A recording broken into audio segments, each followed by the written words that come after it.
तो ये राजा क्या देता है कि सकल काम प्रद, सकल काम प्रद। तो सकल कामनाओं की पूर्ति करने वाला प्रयागराज है। और उसी प्रयागराज की भूमि में रामायण का गायन हो रहा है। कौन कर रहे हैं कि याज्ञवल्क्य जी, वो श्रवण कौन कर रहे हैं? भरत। वो कैसे हैं कि तिनहि राम पद, जिनहि राम पद अति अनुराग। और आगे तापस समदम दयालु खाना, वो परम तपस्वी है। उनके जीवन में समत्व योग प्रतिष्ठित है। वो समत्व योग के भी आचार्य हैं। भरद्वाज जी के जीवन में इंद्रिय संयम है। क्यों जी? इंद्रियों का संयम ही जीवन को दिव्य बनाता है। जहां तक बन सके प्रत्येक मानव को इंद्रियों का संयम अवश्य करना चाहिए। संयम की बात आई है, किसी बात को छोड़ने की बात नहीं आई। अब पानी पीना बंद कर दो, कितने दिन जियोगे? ज्यादा दिन थोड़ी जियोगे, जैसे श्रीमनारायण हो। क्यों बोलो? उन्होंने कि वो बाबा जी भोजन नहीं करते, कितने दिन नहीं करोगे? क्यों साहब? कितने दिन जल नहीं पियोगे? संयम की बात हमारे यहां कही गई है। तो जहां तक हो साधक को जीवन में संयम अवश्य करना चाहिए। चाहे गृहस्थ साधक हो, चाहे व्रत साधक हो, वो उसका जीवन संयत हो, तभी हो वो अपनी इंद्रियों पर संयम बरते। और एक बात निवेदन करूं, इंद्रिय नियमन मानव शरीर से ही होता है ना? बिल्कुल। अब आप बताइए, आपका ट्रीटमेंट किसी डॉक्टर के यहाँ चल रहा है ना? उसने क्या कहा? शर्मा जी आप चाय नहीं पी सकते,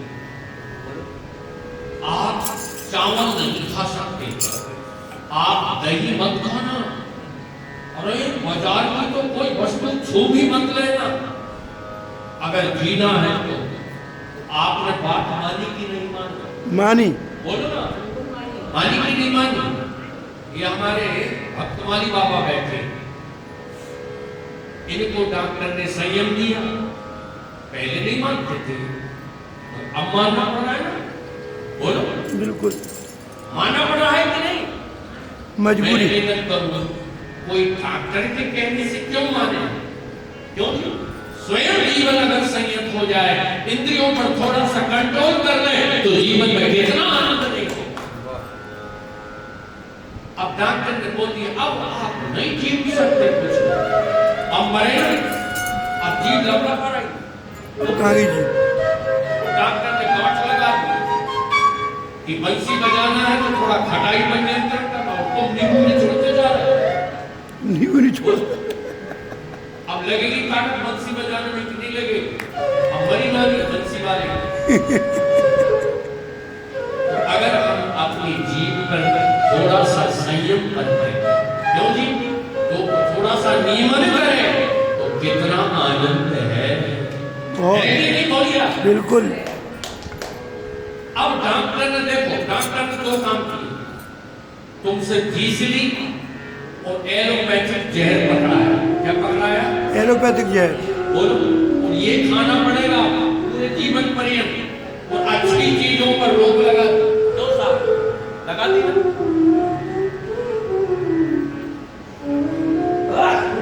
अच्छी चीजों पर रोक लगा दी। निवेदन करूं, वो अच्छी चीजें नियम से जीवते रहते भक्तमाली बाबा, तो ये काय उपद्रव होता? बोलो। क्यों साहब? ये हंसी की बात नहीं है, ये बिल्कुल सच्ची बात है। क्यों साहब? अब पूरी लगाम करते, अब बेटा एक दाना चीनी नहीं खाए, अब मरण, अरे थोड़ी थोड़ी खाता है तो जीवन भर खाता है। क्यों? और एक हड्डी छीन ली, इसलिए इंद्रियों पर नियमन, संयम, चाहे मातृशक्ति हो चाहे पुरुष हो, सबको रखना चाहिए। इंद्रियों पर संयम रखोगे तो स्वाभाविक है हम भगवत कृपा से स्वस्थता को प्राप्त करेंगे। और स्वस्थ मन में ही भगवान का चिंतन करने में आनंद आता है। अब आपका मन हो रहा है कि 1 घंटा कीर्तन करता होगा, बोलो खत्म। जय श्रीमन नारायण, अब बोल बेटा क्यों? पंडित जी ने भर दिया गुटका, अब कीर्तन अलग कर रहे, गुटका की रस्म अलग जा रही है। जय राम एक साथ मिक्स होकर के जा रहा है। क्यों?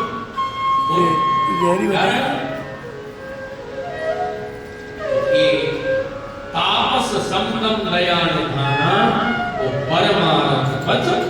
वो एक बात वो कहकर के आगे बढ़े। 7 तो बजेंगे थोड़ी देर हो गई है। बैठो बैठो, आप भी आने लगे, आपको ज्यादा बैठे। अब गर्मी 7:30 में बहुत है, जब मैं स्नान कर रहा था उस समय थोड़े स्वस्थ बैठना है, ये तो तुमने तो सो करके आ रहे हो। देखो तापस समदम दया, ध्यान से सुनिएगा। परमार्थ पथ का आचार्य कौन होगा? जिसके जीवन में तपस्या होगी, इंद्रिय संयम होगा, समत्त योग में प्रतिष्ठा होगी, दया कूट कूट करके भरी होगी, ऐसा आचार्य ही परमार्थ पथ का आचार्य होता है। परमार्थ पथ परम माघ मकरगत रवि जब होई, तीरथ प्रति आप सब कोई। कौन आ रहे हैं? कि देव दत्त के नर श्रेणी सादर मज्जई सकल त्रिवेणी। अब ये पुरुषोत्तम मास है, यमुना जी तक नहीं जा सकते। जल राशि जैसी की है भगवत कृपा से, मगर हम यमुना का आवाहन अपने स्नान गृह में तो कर ही सकते। क्यों साहब, कर सकते हैं कि नहीं? सबके यहाँ गंगा जी का जल होता है, रोज गंगा जल का एक बूंद तो जीव में रख ही सकते हैं। और हमारे शास्त्रों में कहा है जो 6 बार नारायण नारायण कह करके जल छोड़ता है शरीर पर, उसको संपूर्ण तीर्थों के स्नान का फल मिलता है। संपूर्ण तीर्थों के स्नान का, गंगा यमुना सरस्वती कावेरी नर्मदा सतलज जितनी भी देव सरिताएं हैं, 6 बार नारायण बोलो, सभी देव सरिताएं तुम्हारी बाल्टी में कूदेंगे। बोलिए भगवान की जय। हम तो रोज 6 बार नारायण कहते नमाते, तो 6 बार का खर्च कहने हैं तो 6 बार का तो चलती रहता है। कब तक बोलते लग गया। देव दनों के नर श्रेणी सादर मज्जई। ये अधिक मास है, कल एकादशी है। इसमें दीपदान, अन्नदान, दान की महिमा है, भगवान के ध्यान की महिमा है, भजन की महिमा है, भगवान के गुणों को सुनने की महिमा।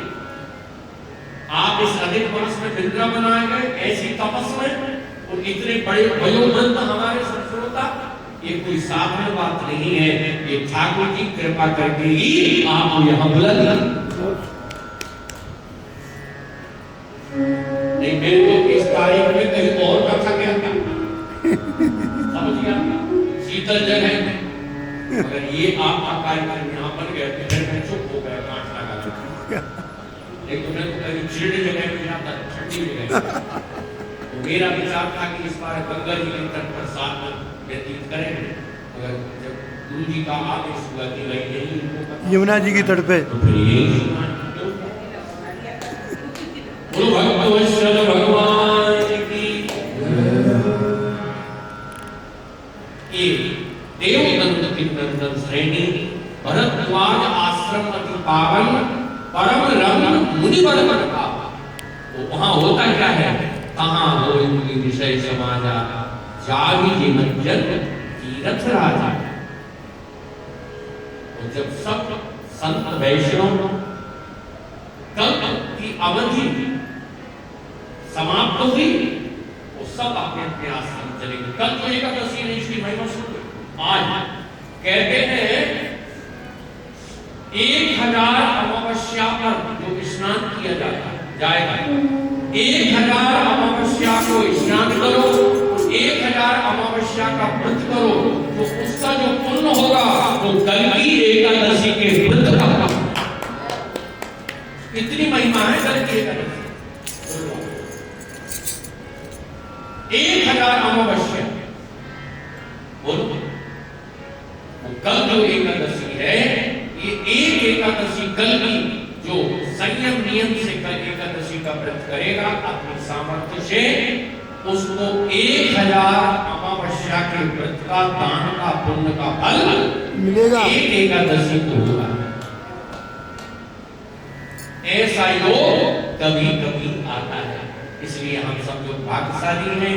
भगवान श्री जी, राधा जी, श्री कृष्ण भगवान श्री हरि की चरण सन्निधि में हम लोगों जैसे साधारण लोगों को भी ठाकुर जी ने आश्रय दिया है। क्यों भैया? और यहाँ एकादशी करने का अवसर और उनके गुणों को गाने का अवसर। क्यों सब? और आपसे भाग्यशाली कौन है? मगर क्या होता है, लोग अपने भाग्य को समझते हैं और क्या नहीं समझते हैं? भाग्य को नहीं समझते। बड़े भाग पाए सत्संग का, बड़े भाग पाए सत्संग का, बिनती प्रयास होगी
प्रभु सोई राम की अपर को जाति जपत त्रिपुरारी ओ सत्य धाम सर्वज्ञ तुम कामं विवेक विचार।